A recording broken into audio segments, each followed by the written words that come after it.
Got some underwear for you, man. Double XL, man. Some sheath underwear. Separates the ball from the shaft. You should enjoy that, DC. You're a big guy, man. It's great for a wrestler like you. Let's go. Let's keep everything locked and tight, huh? My man, thank you. Appreciate you. My man gave me some underwear. That's the first. Some underwear. Shit.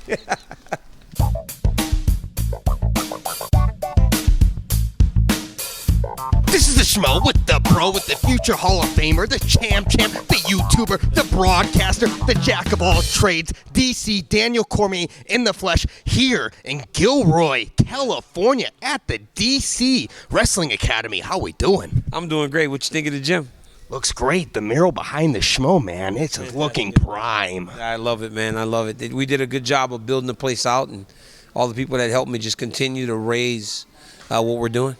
And what's the most rewarding part about coaching wrestling, DC, here at your own gym? The kids, helping the kids. You know, just an opportunity to help the next generation of kids get hopefully a fraction of what I got from the sport. Because this sport is so special, man. It teaches you so many lessons daily that we try to give to these children. They start so young, and we kind of guide them all the way through. In the NFL, they have Spygate, they have Deflategate, but in MMA, no one's talking about Researchgate. A couple months ago, you dropped a bombshell. You paid for research notes on the broadcast, DC? I did before, but I don't understand why that's a bad thing. You know, every NFL analyst gets a research package. It's not a bad thing to get someone that helps with research. I had this guy named RJ Clifford that used to do it for me. He's very smart, very sharp. But I think the last time I did that was when Tyron Woodley fought against Darren Till. So whatever UFC that was, it was the last time that I did it. But honestly, I don't know why that is viewed as a bad thing. I promise you, every time Kurt Menefee, Troy Aikman, Tony Romo, every time they go into the broadcast booth to call a football game, there is a research package. That's why researchers exist. So that's not a bad thing. So it shouldn't be looked upon as that. From one Olympian to another Olympian, Henry Cejudo, he's chomping at the bit to get in there. He's talking C4. He's talking Volkanovski. Who knows if he's back into the USADA process. But do you think it is worthwhile for Dana White and the matchmakers to do Volkanovski and Henry Cejudo? Or is there other people in the featherweight division that are more deserving? You know, anytime you have a guy changing weight classes trying to go up, people have a lot to say about it. The one thing about Henry Cejudo is that he usually wins. You know, like it's hard to bet against Henry. But, you know, these types of situations are always divisive because everybody at featherweight, if they do let Henry fight for the belt, is going to be upset. But if he does, how can you question a guy that's won belt in 2 weight classes and has shown on multiple occasions that he can get it done wherever he goes, from the Olympics to fighting. So while he is worthy, it doesn't seem like that's the direction they're going. You know, honestly, I've been disconnected.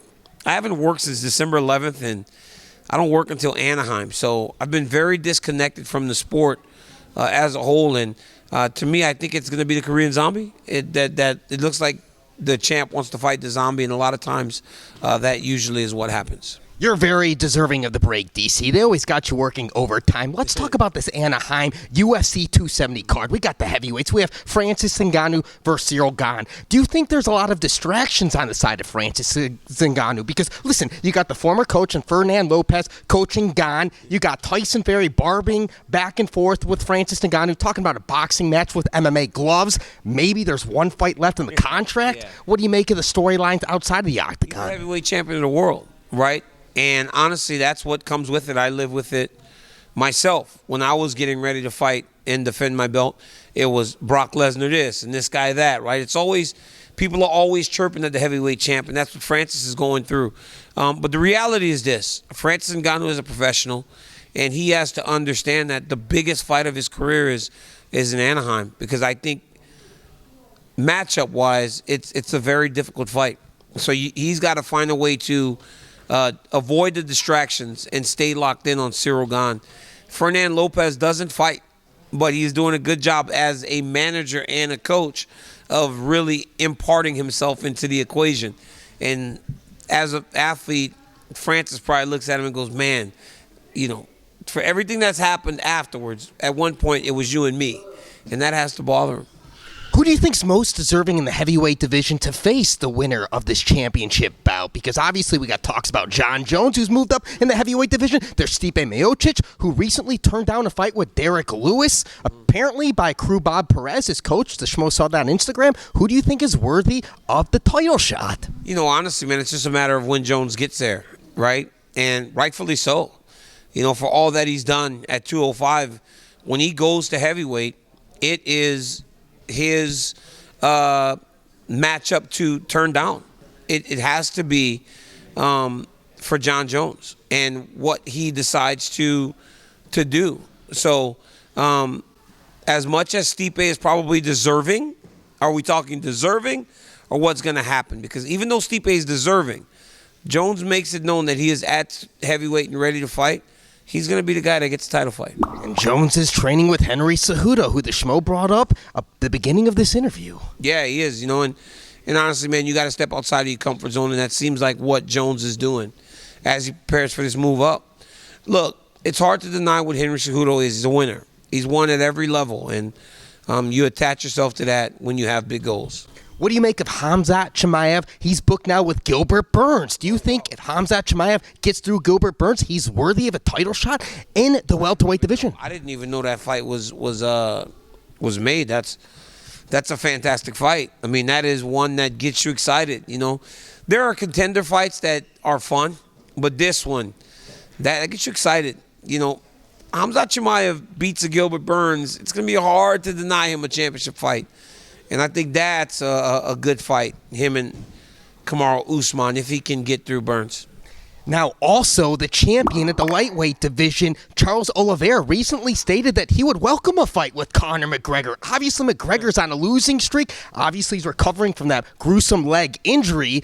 But money talks, DC. Do you see a scenario where Oliveira is fighting Conor McGregor this summer for the lightweight strap? I mean, honestly, I really do believe that there are different rules in regards to Conor. And people might not like it, people may hate it, but if he is healthy and he starts to chirp and Oliveira's chirping back at him and there's fan interest, I can see a world where it happens. But again, it would make so many people upset. But ultimately, a lot of times, man, it comes down to dollars and cents. And speaking of dollars and cents, the Schmo was also looking at the gram. We saw Jake Paul at Unbreakable training kicks. And then a couple weeks ago, he said he'd come up to AKA. He'd join the gym. He'd get into MMA. Would you welcome him into AKA if you voted on it? Or would you welcome here in the facility in Gilroy to get some wrestling in? No, I have no interest in that, man. I don't want to. It seems like a lot of ploys, right? It's always ploys, and I don't know how true much of it is, but it seems like a ploy to me. So I don't want to. I'm not gonna play that game. Can we get a final message for all the DC fans out there worldwide? I just thank you guys for all the support, man. You know, this is my first year retired, and what a year it was. You know, I was very busy. I had many projects. Many things got bigger, and I'm just hoping and looking forward to the future. You know, continuing to do what I do here in Gilroy, and also just continue to raise my profile on television going forward. So just I understand that none of that would be possible, though, without the people that support me. So I love each and every one of you guys. Thank you for always kind of got my back. And you got the DC Check-In Show on your YouTube channel. You're doing a great job growing that thing, by the way. Thank you. Yeah, I do the DC Check-In with people. Just around the pay-per-views, you know, because in person is always better. You know, you get a feel for that person as they're on the verge of truly special things in these fights. And I'm just lucky that they've been willing to sit down with me and just kind of talk to me athlete to athlete. And it's been fantastic. He's the pro, I'm the Schmo here in Gilroy, California. We're out.